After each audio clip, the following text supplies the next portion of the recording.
udah mau jalan, udah siap-siap, suami sakit, anak juga sakit, ada aja halangannya kalau kita mau maju ya. Tapi saya tetap emang udah niat, udah siap mau memberikan kesaksian. Kebetulan di sini ada ini ya, dari sekarang Ibu Maria yang anaknya belum bisa berbicara ya Bu ya. Nah, saya ada kesaksian dari pengalaman hidup saya juga yang serupa ya dengan anak Ibu ya. Waktu itu anak saya juga akhirnya dengan kekurangan ya.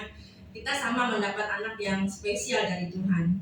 Kita percaya setiap apa yang terjadi dalam hidup kita ini, perjalanan hidup kita ini, apapun yang terjadi, Tuhan izinkan itu ada maksud Tuhan.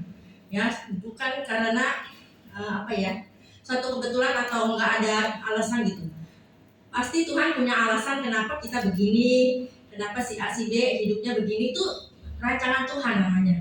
Dan kita harus melihat apa yang ini ya, belajar melihat pribadi Tuhan, kasih Tuhan dan kuasa Tuhan itu kita supaya kita bisa merasakan. Jadi jangan lihat di satu masalah yang kita hadapi ini berat banget. Ya, itulah sebabnya kita dikasih sesuatu apapun yang masalah buat kita merasakan sangat berat, kita harus datang ke tempat yang tepat. Ya, cari hamba Tuhan atau cari orang-orang yang mungkin senasib dengan kita. Ya, secara nggak sengaja, secara nggak langsung. Pertama kali saya bawa anak saya yang besar bisa ke sekolah minggu, kebetulan adiknya juga saya bawa. Jadi adiknya selalu saya bawa karena mau anterin cicinya kan. Nah, kebetulan itu pendetanya tuh yang di situ dia itu bilang kalau gereja ini ada juga karena ada jemaatnya rupanya yang disutuli awalnya. Itu ke gereja namanya GPDI Evata ya. Evata di Citra 2. Nah itu anak saya sekolah di Galatia. Jadi guru agamanya tuh istrinya. Bapak pendetanya itu yang punya gereja itu. Nah itu singkat ceritanya begitu deh. Jadi saya ada semangat begitu ketemu orang yang Tuhan pertemukan saya secara nggak sengaja. Jadi saya lihat kesaksian dia, oh Pak, jadi ada ya Pak anak seperti anak saya yang sudah bisa berbicara dan mendengar gitu. Oh ada Bu katanya, ada ya. Jadi firman Tuhan itu bukan yang bohong, cerita itu bukan yang bohong yang ada semua di firman Tuhan. Kita harus percaya. Jadi iman kita bertambah percaya. Yang buta melihat, yang lumpuh berjalan itu nyata. Kebetulan anak saya tuli ya. Dan saya berharap anak saya bisa dengar dan bisa ngomong. Banyak Bu katanya, ada banyak Tuhan memberikan keajaiban. Bahkan anak ini bisa, anak yang bisa tuli itu bisa menyanyi, bisa segala macam. Itu kan hal yang mustahil. Dia dengar aja bisa ngomong udah bagus, bahkan bisa menyanyi segala macam ya. Nah itu saya imani. Jadi setiap kata-kata positif dari hamba Tuhan atau siapa yang punya pengalaman itu saya imani. Nah dari situ iman timbul ya. Nah, saya pikir ya udah. Tapi itu loh, kita diuji kesabaran. Ya nggak selalu mujizat itu terjadi seperti orang makan cabai, sekali doa langsung Tuhan jawab. Ya, jadi kita ini dilatih iman kita untuk sabar, satu, kedua proses. Kita harus melihat proses Tuhan ke depan tuh apa nih, maksud tanya Tuhan apa, kenapa doa saya kok lama dijawab, ini anak udah umur sekian ternyata belum bisa dengar juga, belum bisa ngomong juga gitu kan. Nah tapi saya tetap loh setia sama Tuhan ya. Jadi saya percaya suatu hari mujizat pasti terjadi. Nggak begitu langsung doa langsung itu anak bisa dengar, bisa ngomong, enggak. Mungkin yang buta tuli juga gitu, mungkin yang lumpuh juga gitu. Yang jadi nggak semua mujizat itu Tuhan berikan instan, enggak juga. Jadi di sini Tuhan menguji kesabaran kita. Mungkin kita kurang sabar di rumah tangga, mungkin kita pemarah, emosian. Nah di situ diuji banget lewat apakah kamu setia. Doamu belum dijawab karena kamu belum. Kata Tuhan bilang belum. Selama Tuhan bilang belum, berarti prosesmu memang belum. Ya. Jadi saya tuh di situ benar-benar cari Tuhan. Setiap kali bawa anak ini kemana ke gereja, saya sendirian. Selalu saya dari kecil ke gereja sendirian. Gak tau kenapa ya. Saya selalu dari kecil sendirian ke gereja. Nah, itulah. Jadi karena suami belum mau diajak ke sekolah ke gereja, alasannya katanya dia tunggu anak ini udah besar, anak pertama loh ya. Jadi kan pertama kali janji sama saya seiman ya, dia memang orang tuanya keluarga Kristen tapi dia belum bertumbuh imannya. Jadi nggak pernah ke gereja, nggak pernah sekolah minggu. Jadi imannya tuh memang tidak bertumbuh, KTP ya, Kristennya KTP. Jadi dia janji kita kalau udah pemberkatan ke gereja, begitu pernikahan besokannya langsung nggak ke gereja. Ke gereja cuma kalau Natal, kalau saya ajak itu ya terpaksa ke gereja udah. Nah itu di situ dia pernah berjanji dan dia tidak menepati. Akhirnya kita ribut mulu tuh, ribut mulu. Nah di sini saya belajar ya. Jadi orang kalau nggak pernah ke gereja, kita istri nggak usah ribut deh, biarin deh, itu urusan dia sama Tuhan. Dia nggak ke gereja bukan kita yang rugi, dia yang rugi. Jadi saya nggak boleh gengsi lagi punya suami yang nggak ke gereja. Dulu saya gengsi banget loh. Saya merasa menyesal nih, punya haki kan ke gereja tuh menyesal banget, malu gitu kayaknya. Jadi di sini Tuhan ngajarin terserah dia, penting kita udah doain. Dia mau ke gereja enggak, itu urusan dia sama Tuhan. Yang penting kita udah coba aja, udah coba doainnya gitu-gitu. Akhirnya kena anaknya seperti dia. Dia tuh sebetulnya Tuhan tuh sebetulnya punya maksud. Tuhan tuh menegur, mengingatkan dia. Bapaknya dulu juga tuli dan bisu. Kenapa anak saya nggak buta, nggak pincang? Justru bisu dan tuli juga kayak bapaknya. Nah itu pernah saya dulu naksir dia ini, jadi cerita dulu ya. Naksir dia ini karena dia kesaksian. Dia pernah bilang umur 10 tahun dia lihat bintang, dia sedih, katanya nggak bisa dengar, nggak bisa ngomong. Begitu umur 12 tahun dia akhirnya bisa ngomong, bisa dengar. Ya, tapi itu juga proses dari kecil. Akhirnya umur 12 tahun dia terbuka suara telinganya dan langsung bisa ngomong gitu. Ya, benar-benar dia minta. Nah itu dari kecil dia ada ini loh, sebenarnya udah dikasih ditanamin iman juga ya. Kenapa dia bisa lihat bintang terus dia seperti minta sama Tuhan, padahal dia belum kenal Tuhan. Tapi dia pernah bilang kesaksian dia itu waktu dia operasi umur 6 tahun atau 7 tahun. Kakinya naik sepeda kecelakaan, dijahit, dia koma. Di situ dia katanya ada di taman surga. Nah itu waktu dia kecil. Jadi sampai gede terbawa-bawa tuh mimpi itu, dia bilang dia pasti ke surga. Jadi walaupun dia nggak ke gereja, katanya dia udah tetap yakin ke surga. Nah tapi aku bilang ini iman mesti belajar sampai benar-benar mengenal Tuhan. Dulu lu kecil, sekarang lu udah tua, aku bilang. Jadi kita harus tetap mengucap syukur sama Tuhan, datang ke gereja bukan karena udah pasti masuk surga, itu kan kata lu, ya kan? Tapi kalau iman tidak bertumbuh, akhirnya nih anak kayak begini, akhirnya Tuhan mau kita nih berdua nih doain ini anak. Ya, jadi akhirnya saya ngomong apapun dia pokoknya kayak buktinya tersumbat, itu tuli. Jadi tuli secara rohani, jasmaninya sudah mendengar, sudah tidak seperti orang cacat, tapi rohaninya tuli dia. Ya seperti tadi firman Tuhan, rohani kita harus terbuka ya, peka mendengar suara Tuhan.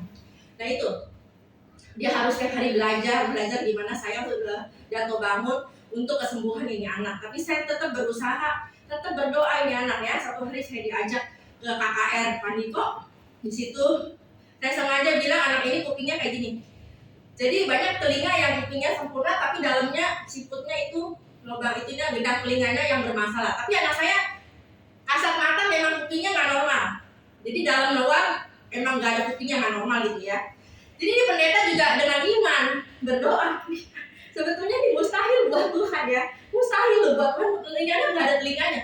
Yang sebelah kiri itu masalah. Yang sebelah kanan fungsinya cuma 20% sampai 30%. Itu saat waktu masih kecil ya. Dia dengar suara pun susah, harus tempel ke speaker TV. Nah ini anak ternyata dokter bilang kalau telinga maksudnya kayak begini, ini sebenarnya ada pertumbuhan, nanti kalau sudah besar mungkin bertambah. Tadinya cuma 20-30 pendengarannya, nanti bisa 50-60 pendengarannya gitu. Saya benar-benar imani setiap kata-kata positif, itu yang dokter bilang. Kalau yang pendeta bilang, mujizat pasti terjadi. Ini anak bisa nyanyi bahkan, bukan cuma dengar atau ini ya, ngomong, nyanyi pun bisa. Saya imani semua positif, kita imani ya. Terus pendeta ini, Paniko, tumpangin tangan. Di situ saya belajar gini, kan emang gak langsung ngomong. Belajar ini anak supaya melihat, telinganya lagi didoakan, Bu ya. Telinganya didoain, pegang telinganya, doa. Jadi setiap hari setelah KKR itu saya mempraktekkan dengan anak ini, bahwa dia harus setiap hari berdoa, minta Tuhan sembuhkan telinganya, buka telinganya gitu. Setiap hari Bu, ya. Dilatih anak itu supaya bisa berdoa dari kecil. Saya mau lihat pertumbuhannya bagaimana ini anak ya. Nah itu bertahun-tahun loh Bu, harus sabar ya. Nah setelah itu KKR yang pertama. KKR yang kedua di Bandung lagi, bawa lagi ini anak ke Bandung. Katanya anak pendeta Rehat Bonke, ini kesembuhan ilahi juga. Di situ katanya semua penyakit sembuh ya.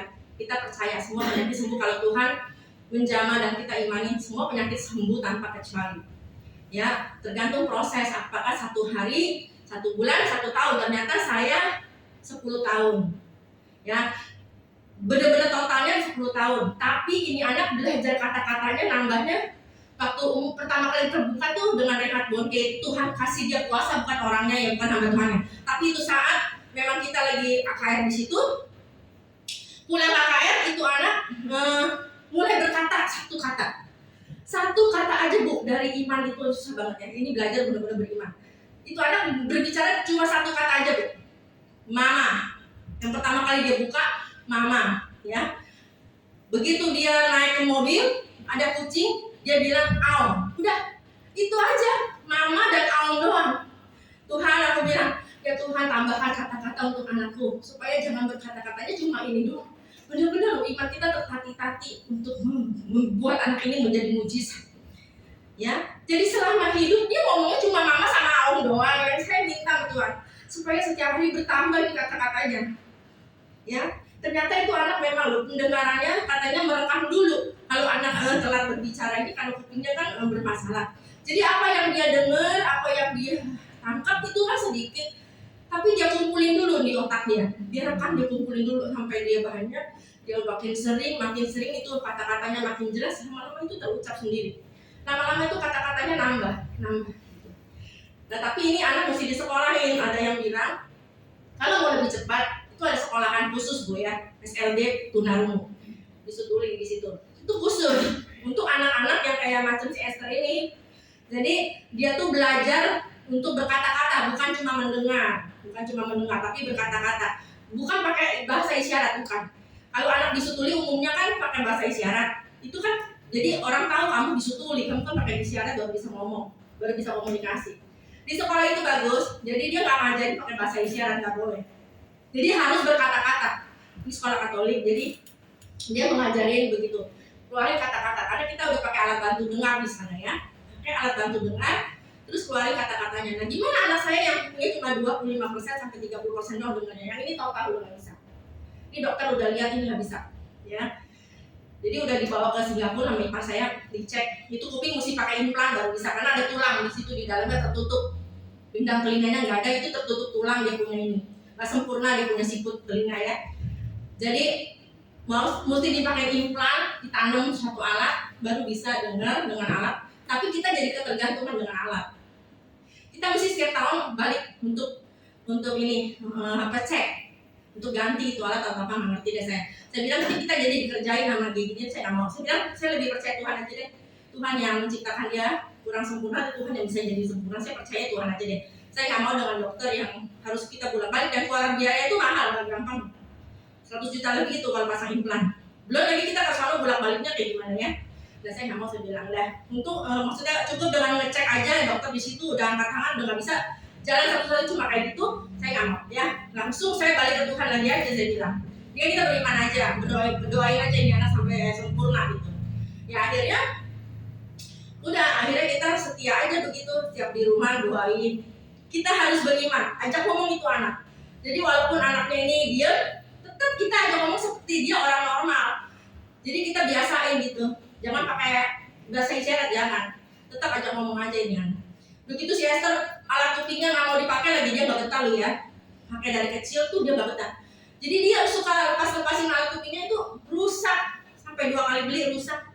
Udah saya bilang sama kukunya nggak usah dibeliin lagi, biarin nggak apa-apa. Saya bilang dia udah belajar dengar aja, dengan kita beriman aja, nggak usah pakai alat kuping. Lama-lama itu anak udah mujizat Tuhan loh.